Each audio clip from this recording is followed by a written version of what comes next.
آپ نے جائے وقوع کی کارروائی نمٹائی اور پھر ملزم کو مقتولہ کے قتل کے الزام میں گرفتار کر لیا۔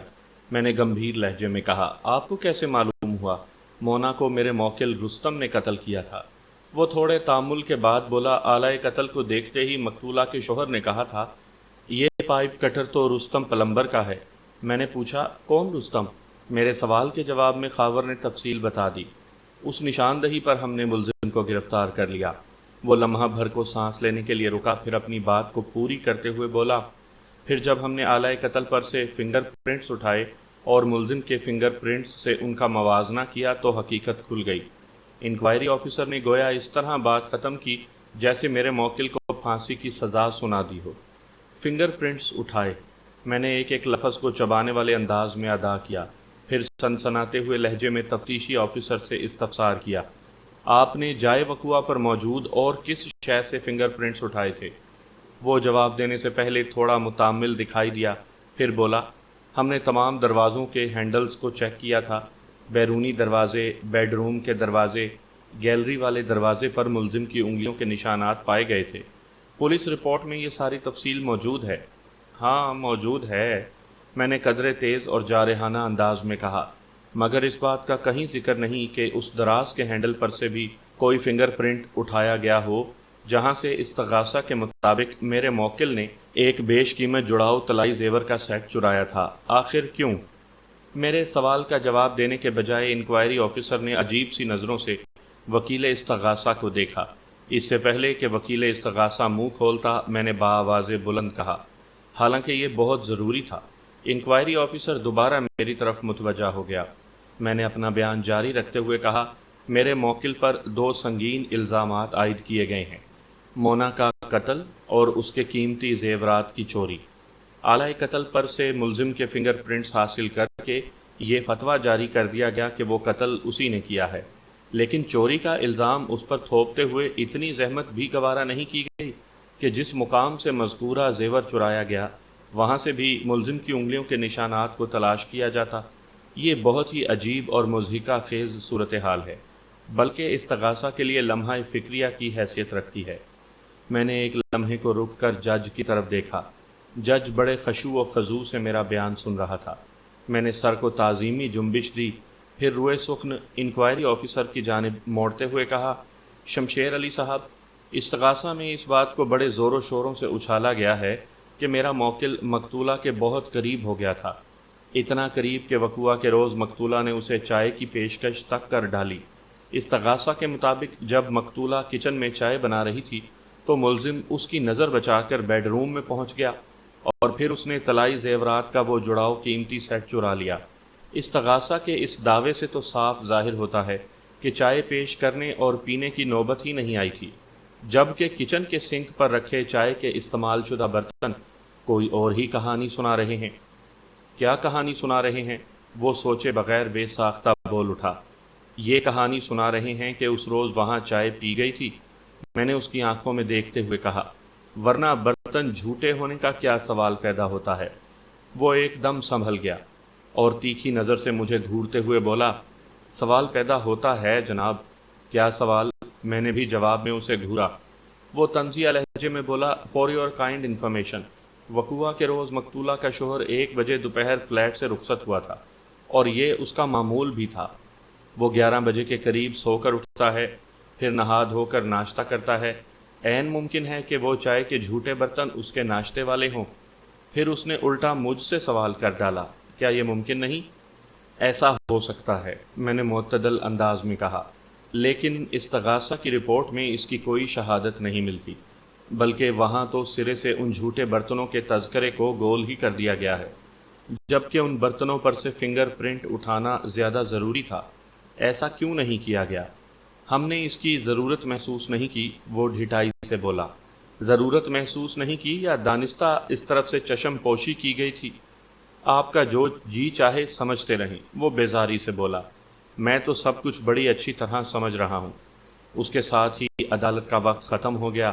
جج نے 10 روز بعد کی تاریخ دے کر عدالت برخاست ہونے کا اعلان کر دیا۔ The court is adjourned. ٹھیک 10 روز کے بعد ہم سب ایک مرتبہ پھر عدالت کے کمرے میں موجود تھے، لیکن اس دن کوئی قابل ذکر کارروائی نہ ہو سکی۔ استغاثہ کی جانب سے صرف ایک گواہ باقی بچا تھا، یعنی مقتولہ کا آرٹسٹ شوہر مسٹر خاور۔ مذکورہ روز وہ طبیعت کی ناسازی کے باعث حاضر نہ ہو سکا۔ جج نے 3 دن بعد کی تاریخ دے دی۔ میں اس کیس کو اپنے حق میں بہت اچھی طرح ہموار کر چکا تھا۔ استغاثہ کا آخری گواہ بھی بھگت جاتا تو دلائل کا سلسلہ شروع کیا جاتا۔ مجھے 101% امید تھی کہ اس کیس کا فیصلہ میرے موکل کی بریت پر ہی ختم ہوگا۔ اب تک میرے موکل رستم نے نہایت ہی ثابت قدمی سے ڈٹ کر عدالتی کارروائی کا مقابلہ کیا تھا۔ یہ سچ ہے کہ مقتولہ کے گھر آنے جانے کے دوران میں وہ کسی حد تک اس کے قریب چلا گیا تھا اور نادان دوستوں نے اس کے اس قرب کا بھانڈا پھوڑ کر اسے ایک مصیبت میں دھکیل دیا، لیکن حقیقت کا اقرار کرتے ہوئے اس نے جج کے سامنے اپنی پوزیشن کو خاصا مضبوط بنا لیا تھا۔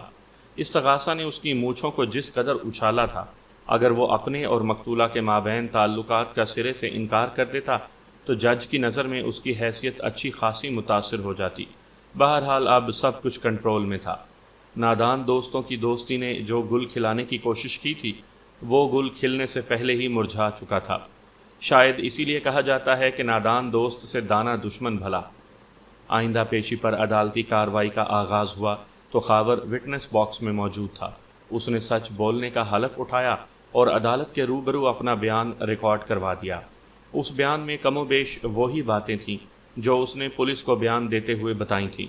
وکیل استغاثہ نے مقتولہ کی شوہر سے بھی چند رسمی سوالات کیے اور جرح موقوف کر دی۔ میں اپنی باری پر مخصوص سیٹ سے اٹھا اور جج کی اجازت حاصل کرنے کے بعد گواہ والے کٹہرے کے نزدیک چلا گیا۔ کوئی سوال پوچھنے سے پہلے میں تنقیدی نگاہ سے اسے گھورنے لگا۔ میرے اس گھورنے نے اس پر خاطر خواہ اثر کیا اور وہ بار بار کٹہرے میں پہلو بدلنے لگا۔ میں فوری طور پر اس کی گھبراہٹ کا سبب نہ جان سکا۔ ممکن ہے یہ اس بیماری کا نتیجہ ہو جس کی وجہ سے وہ گزشتہ پیشی پر عدالت میں حاضری نہیں دے سکا تھا۔ خاور عام سی شکل و صورت کا مالک ایک پستہ قامت شخص تھا۔ اس کا قد 5'4" یعنی 5 فٹ 4 انچ سے زیادہ نہیں تھا۔ جسم بھی دبلا پتلا تھا۔ اس قد کاٹ پر اس کا وزن میرے خیال میں 50 کلو گرام سے زیادہ نہیں رہا ہوگا۔ آنکھوں پر اس نے موٹے شیشوں والی اینک لگا رکھی تھی۔ مجھے مقتولہ کی زندگی میں اسے دیکھنے کا اتفاق نہیں ہوا تھا، تاہم جائے وقوع پر سرکاری فوٹوگرافر نے اپنے فن کا جو مظاہرہ کیا تھا وہ میری نظر سے بھی گزرا تھا، اور اس نظارے کے مطابق مونا نہایت ہی حسین و جمیل اور بھرپور عورت تھی۔ اس کی تعریف میں اس سے زیادہ اور کچھ نہیں کہا جا سکتا کہ ان میاں بیوی کی بے جوڑ جوڑی تھی۔ میں نے جرح کے سلسلے کا آغاز کرتے ہوئے گواہ کو مخاطب کیا اور پوچھا، مسٹر خاور، اب آپ کی طبیعت کیسی ہے؟ ٹھیک ہوں، اس نے مختصر سا جواب دیا۔ کیا ہو گیا تھا؟ پیٹ میں تھوڑی گڑبڑ تھی۔ اب تو کہیں کوئی گڑبڑ نہیں ہے نا؟ میں نے اس کی آنکھوں میں دیکھتے ہوئے کہا۔ نہیں، اس نے نفی میں گردن کو ایک جھٹکا دیا۔ میں نے پوچھا، مسٹر خاور، وقوع کے روز آپ دفتر جانے کے لیے کتنے بجے گھر سے نکلے تھے؟ اپنے معمول کے مطابق 1 بجے دوپہر، اس نے جواب دیا۔ اس روز آپ کتنے بجے اپنے دفتر پہنچے تھے؟ میرا خیال ہے 3 سوا 3 بجے، اس نے سوچتے ہوئے جواب دیا۔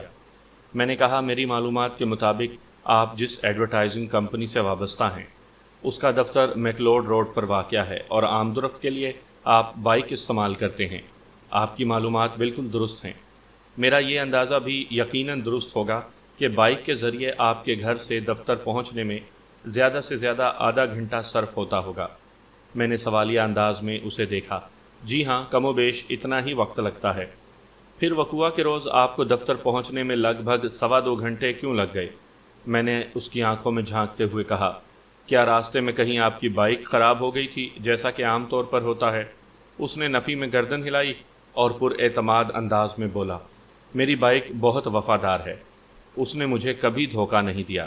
میں زیر لب مسکرایا اور کہا، مسٹر خاور، بائک تو ایک چلتی پھرتی مشین ہے جو کسی وقت بھی خراب ہو سکتی ہے۔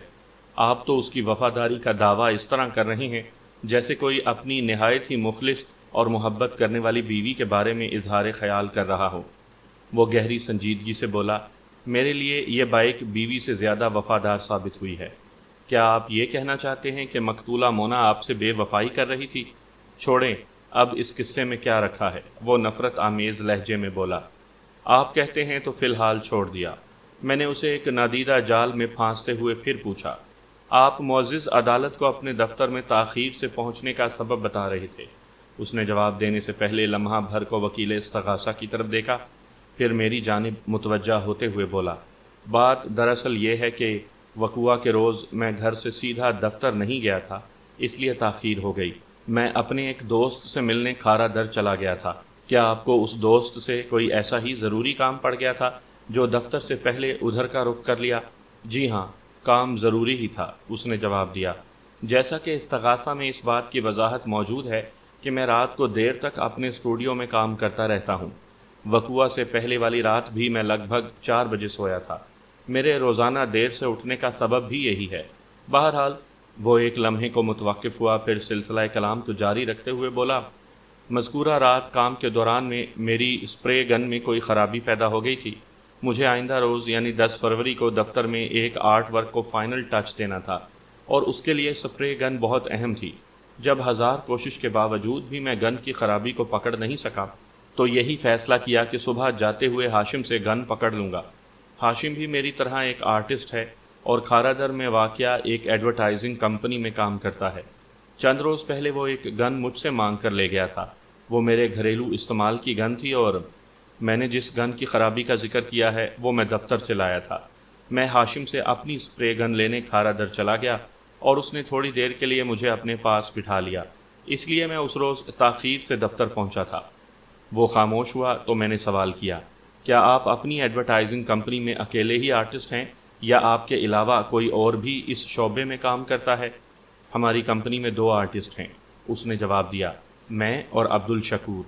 اس کا مطلب ہے اگر آپ وقوعہ کے روز اپنے آرٹسٹ دوست ہاشم سے سپرے گن لینے نہ جاتے تو بھی آپ کا کام چل سکتا تھا۔ آپ کے آرٹسٹ ڈپارٹمنٹ میں کوئی اور سپرے گن بھی تو موجود ہوگی۔ ہمارے پاس 2-3 گنز پڑی ہوئی ہیں، اس نے جواب دیا۔ اس کے باوجود بھی آپ اپنے وقت کا حرج کر کے کھارا در چلے گئے، اس میں کیا قباحت ہے؟ اگر میں اپنی سپرے گن لینے ہاشم کے پاس چلا گیا تو پریشانی کی کیا بات ہے؟ وہ جھنجھلاہٹ آمیز انداز میں بولا، اپنی گن پر میرا ہاتھ سیٹ ہے، میں اس سے زیادہ بہتر کام کر سکتا ہوں۔ کوئی قباحت نہیں۔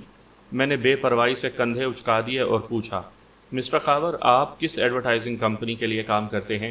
کلر ٹیک ایڈورٹائزنگ کمپنی۔ میں نے تصدیقی طلب انداز میں پوچھا، کلر ٹیک یعنی کلر ٹیکنالوجی؟ جی ہاں، ہماری کمپنی کے نام کا یہی مفہوم ہے۔ اور آپ کا دوست ہاشم کس ایڈورٹائزنگ کمپنی سے منسلک ہے؟ ہاشم کی کمپنی کا نام ایڈمان ایڈورٹائزر ہے۔ میں نے پوچھا، کیا آپ کا دوست اس بات کی گواہی دے سکتا ہے کہ آپ وقوعہ کے روز 1:30 بجے دوپہر سے 3 بجے سپہر تک اس کے پاس ایڈمان ایڈورٹائزرز میں موجود تھے؟ ایک لمحے کے توقف سے میں نے اضافہ کیا، میں نے آدھا گھنٹہ آپ کے گھر سے کھارا در پہنچنے اور 15 منٹ کھارا در سے میکلوڈ روڈ پہنچنے کے نکال دیے ہیں، ورنہ آپ ٹھیک 1 بجے گھر سے نکلے تھے اور کلر ٹیک ایڈورٹائزنگ کمپنی میں 3:15 بجے پہنچے تھے۔ تھوڑے تامل کے بعد اس نے کہا، ہاشم کو گواہی دینے میں کوئی اعتراض تو نہیں ہونا چاہیے؟ آپ کے انداز سے ظاہر ہوتا ہے کہ وہ کوئی اعتراض کر سکتا ہے، میں نے چبھتے ہوئے لہجے میں کہا۔ نہیں، وہ گڑبڑا گیا، میرا یہ مطلب نہیں تھا۔ کوئی بات نہیں خاور صاحب، میں نے اس کی آنکھوں میں جھانکا، آپ اس سلسلے میں فکر مند نہ ہوں، اگر ضرورت محسوس ہوئی تو میں خود آپ کے دوست ہاشم کو عدالت کا دروازہ دکھا دوں گا۔ وہ الجھن زدہ نظروں سے باری باری وکیل استغاثہ اور جج کو دیکھنے لگا۔ میں نے جرح کے تسلسل کو جاری رکھتے ہوئے مقتولہ کے شوہر اور استغاثہ کے گواہ سے سوال کیا، مسٹر خاور، استغاثہ کے مطابق آپ کے پڑوسی حنیف خان نے آپ کے دفتر فون کر کے اطلاع دی تھی کہ آپ کی بیوی کو کسی نے قتل کر دیا ہے۔ میں اس پڑوسی کی بات کر رہا ہوں جو فلیٹ نمبر 303 میں رہتا ہے۔ اس نے اپنے سر کو اثباتی جنبش دی۔ میں نے کہا، استغاثہ کے مطابق یہ اطلاع سپہر 4:20 پر دی گئی، مگر آپ اپنے گھر ٹھیک 5:30 بجے پہنچے تھے۔ یہ بتانے کی ضرورت نہیں کہ اگر آپ چاہتے تو زیادہ سے زیادہ 4:45 بجے تک اپنے گھر پہنچ سکتے تھے۔ اس تاخیر کا سبب بتانا پسند کریں گے؟ میں یہی کہوں گا کہ مجھے اطلاع تاخیر سے ملی تھی، وہ سنجیدگی سے بولا۔ جب میرے دفتر میں اس واقعے سے متعلق فون آیا تو میں وہاں موجود ہی نہیں تھا۔ میری واپسی 5 بجے ہوئی اور اپنی بیوی کے قتل کی خبر سنتے ہی میں سیدھا گھر کی جانب دوڑا تھا۔ یعنی آپ نے اپنی بائک کو دوڑا دیا تھا؟ میں نے سوالیہ نظروں سے اسے دیکھا۔ وہ بائک جس کی وفاداری پر آپ کو ناز ہے؟ جی ہاں، میرا یہی مطلب تھا۔ مسٹر خاور، کیا آپ معزز عدالت کو یہ بتانا پسند فرمائیں گے کہ جب آپ کے پڑوسی حنیف خان نے دفتر فون کر کے مونا کو پیش آنے والے اندوہناک واقعے کی اطلاع دی تو آپ وہاں موجود کیوں نہیں تھے؟ آپ اس وقت کہاں گئے ہوئے تھے؟ مجھے ایک مرتبہ پھر ہاشم کی طرف جانا پڑ گیا تھا، وہ نگاہ چراتے ہوئے بولا۔ کیا پھر اسپرے گن کا کوئی مسئلہ سامنے آ گیا تھا؟ جی، وہ قدرے بوکھلائے ہوئے لہجے میں بولا، کچھ ایسی ہی بات تھی۔ اس کا مطلب ہے، میں نے اس کی آنکھوں میں بہت دور تک جھانکا، آپ کے آرٹسٹ دوست مسٹر ہاشم کی گواہی لازمی ہو گئی ہے تاکہ آپ کے بیان کی تصدیق ہو سکے۔ میں صحیح کہہ رہا ہوں نا؟ جی نہیں، جی ہاں، وہ گڑبڑا گیا۔ میں نے اسے چکر دینے کے لیے اچانک زاویہ سوالات تبدیل کر دیا اور قدرے جارحانہ انداز میں پوچھا، مسٹر خاور، آپ وقوعہ کے روز دفتر سے گھر پہنچے، پھر آپ کی اطلاع پر پولیس بھی آپ کے فلیٹ پر پہنچ گئی۔ انکوائری آفیسر مسٹر شمشیر علی نے مجھے بتایا ہے کہ انہوں نے آپ کی نشاندہی پر ملزم کو اس کے گھر واقع منظور کالونی سے گرفتار کیا تھا۔ کیا میں ٹھیک کہہ رہا ہوں؟ اس نے اسبات میں سر ہلانے پر اکتفا کیا۔ میں نے جرح کے سلسلے کو آگے بڑھاتے ہوئے کہا، مسٹر خاور، استغاثہ کے مطابق پولیس نے رات 8 بجے ملزم کو اس کے گھر سے گرفتار کیا۔ آپ معزز عدالت کو یہ بتائیں کہ آپ نے کس بنا پر ملزم کی نشاندہی کی تھی؟ بنا؟ وہ متذبذب انداز میں بولا، وہاں مونا کی لاش کے قریب ہی اس کا پائپ کٹر پڑا ہوا تھا۔ کس کا پائپ کٹر؟ ملزم کا اور کس کا؟ کیا مذکورہ پائپ کٹر پر کہیں میرے موکل کا نام لکھا ہوا تھا؟ نہیں، وہ بری طرح الجھ گیا۔ میں نے چڑھائی جاری رکھی، پھر پائپ کٹر کو دیکھتے ہی آپ نے کیسے سمجھ لیا کہ وہ میرے موکل کا اوزار ہے؟ ملزم کے فنگر پرنٹس آلائے قتل پر پائے جانے والے انگلیوں کے نشانات سے میچ کر گئے تھے، وہ ہوا میں لٹھ گھماتے ہوئے بولا۔ پوسٹ مارٹم کی رپورٹ بھی یہی ظاہر کرتی ہے کہ میری بیوی کو اسی پائپ کٹر سے ہلاک کیا گیا، اور اس نے بوکھلاہٹ آمیز انداز میں جملہ ادھورا چھوڑا۔ میں نے حملہ کرنے میں ایک لمحے کی تاخیر مناسب نہ سمجھی اور سخت لہجے میں مقتولہ کے آرٹسٹ شوہر سے پوچھا، مسٹر خاور، جب آپ کی نشاندہی بلکہ آپ کے ایما پر پولیس ملزم کی طرف دوڑی، کیا اس وقت تک آلائے قتل سے فنگر پرنٹس اٹھا لیے گئے تھے اور ملزم کے فنگر پرنٹ سے ان کا موازنہ کر لیا گیا تھا؟ اور کیا اس وقت تک پوسٹ مارٹم کی رپورٹ بھی آپ کی نظر سے گزر چکی تھی؟ وہ اچھل پڑا۔ وکیل صاحب، آپ کیسی باتیں کر رہے ہیں؟ یہ سارے مراحل تو ملزم کی گرفتاری کے بعد میں طے ہوئے تھے۔ تھینک یو مائی ڈیئر، میں نے اپنے ہونٹوں پر زہریلی مسکراہٹ سجاتے ہوئے کہا، میں ایسی باتیں اس لیے کر رہا ہوں کہ آپ نے ان عوامل کا حوالہ دیا ہے۔ میں نے تھوڑا توقف کیا، پھر اضافہ کرتے ہوئے پوچھا، اگر اس وقت تک فنگر پرنٹس لیے گئے تھے اور نہ ہی مقتولہ کی پوسٹ مارٹم رپورٹ موصول ہوئی تھی، تو پھر آپ نے پورے وثوق سے پولیس کو کیوں بتایا کہ آلائے قتل ملزم کی ملکیت ہے اور یہ کہ اسے مونا کے قتل کے الزام میں فوراً گرفتار کر لیا جائے؟ خاور سہمی ہوئی نظر سے مجھے دیکھنے لگا، اس کی نگاہ میں ایک عجیب سی بے بسی پائی جاتی تھی۔ اس موقع پر وکیل استغاثہ اپنی موجودگی کا یقین دلانے کے لیے آگے بڑھا اور بآواز بلند جج سے مخاطب ہوتے ہوئے بولا، آبجیکشن یور آنر، میرے فاضل دوست ہیر پھیر سے استغاثہ کے معزز گواہ کو خواہ ہراساں کرنے کی کوشش کر رہے ہیں۔ حالانکہ سیدھی سی بات یہ ہے کہ گواہ نے وہ پائپ کٹر ملزم کے پاس دیکھا تھا جب وہ ان کے فلیٹ پر پانی کی ٹینکی نصب کرنے آیا تھا۔ وقوعہ کے روز جب گواہ نے بیڈ پر مقتولہ کے قریب وہ پائپ کٹر پڑا دیکھا تو اس کے ذہن میں ملزم کا خیال آ گیا۔ اس نے جب پولیس والوں سے اس کا ذکر کیا تو وہ ملزم کی گرفتاری کے لیے نرسری مارکیٹ کی طرف چلے گئے۔ وہاں سے پتہ چلا کہ ملزم چھٹی کر کے گھر جا چکا ہے، لہٰذا پولیس کو منظور کالونی جانا پڑا۔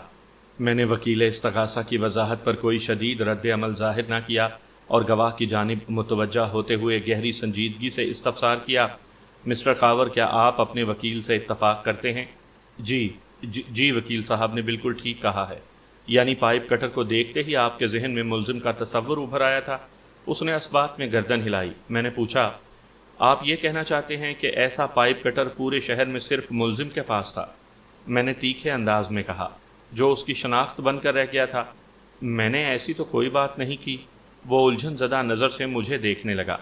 میں نے کہا، کیا آپ کو یہ بات معلوم تھی کہ ملزم کا پائپ کٹر نامی یہ اوزار گم ہو گیا تھا؟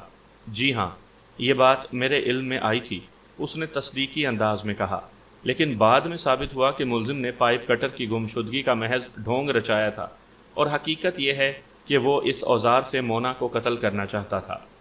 وہ بات ادھوری چھوڑ کر پریشان نظر سے مجھے دیکھنے لگا۔ اس کے چہرے کے تاثرات بتاتے تھے وہ کوئی غلط بات کہہ بیٹھا ہے۔ میں نے اسے آڑے ہاتھوں لیا۔ مسٹر خاور، آپ کی بات سے تو یہ ظاہر ہوتا ہے کہ ملزم پہلے ہی سے آپ کی بیوی کو قتل کرنے کا منصوبہ بنائے بیٹھا تھا، اس لیے اس نے پائپ کٹر کی گمشدگی کا ڈرامہ رچایا تاکہ الزام اس پر نہ آ سکے۔ جی ہاں، جی ہاں، وہ جلدی سے سر ہلاتے ہوئے بولا۔ میں نے تیکھی نظر سے وکیل استغاثہ کو دیکھا۔ اس کے چہرے پر مجھے زلزلے کے سے آثار دکھائی دیے۔ اس سے پہلے کہ وہ آبجیکشن یور آنر کا نعرہ بلند کرتا، میں نے گواہ کو لتاڑنے کا عمل جاری رکھتے ہوئے تیز آواز میں کہا، خاور صاحب، آپ تو اپنے بیان سے استغاثہ کی دھجیاں بکھیر رہے ہیں، جبکہ آپ استغاثہ کے ایک معزز گواہ ہیں۔ وہ بری طرح سٹ پٹا گیا۔ کیوں؟ میں نے ایسا کیا کر دیا؟ استغاثہ کی عمارت دعوے کی ان بنیادوں پر کھڑی ہے کہ ملزم طلائی زیورات چرانے کی نیت سے مقتولہ کے بیڈ روم میں گھسا اور مقتولہ کی آمد پر اس نے راز افشا ہونے کے ڈر سے قتل کر دیا، جس سے صاف ظاہر ہے کہ اگر مقتولہ بیڈ روم میں داخل نہ ہوتی اور ملزم کو اپنا کام کرنے کا موقع مل جاتا تو وہ بڑی شرافت سے فلیٹ سے رخصت ہو جاتا، گویا قتل کی نوبت ہی نہ آتی۔ اور میں نے تھوڑا توقف کیا، پھر اضافہ کرتے ہوئے کہا، اور آپ فرما رہے ہیں ملزم نے باقاعدہ ایک سوچے سمجھے منصوبے کے تحت آپ کی بیوی کو قتل کیا ہے۔ آپ کے کون سے بیان کو درست سمجھا جائے؟ میں کنفیوز ہو گیا تھا۔ وہ جلدی سے بولا، استغاثہ بالکل ٹھیک کہتا ہے، یعنی آپ کے مطابق ملزم نے سوچے سمجھے منصوبے کے تحت آپ کی بیوی کو قتل نہیں کیا۔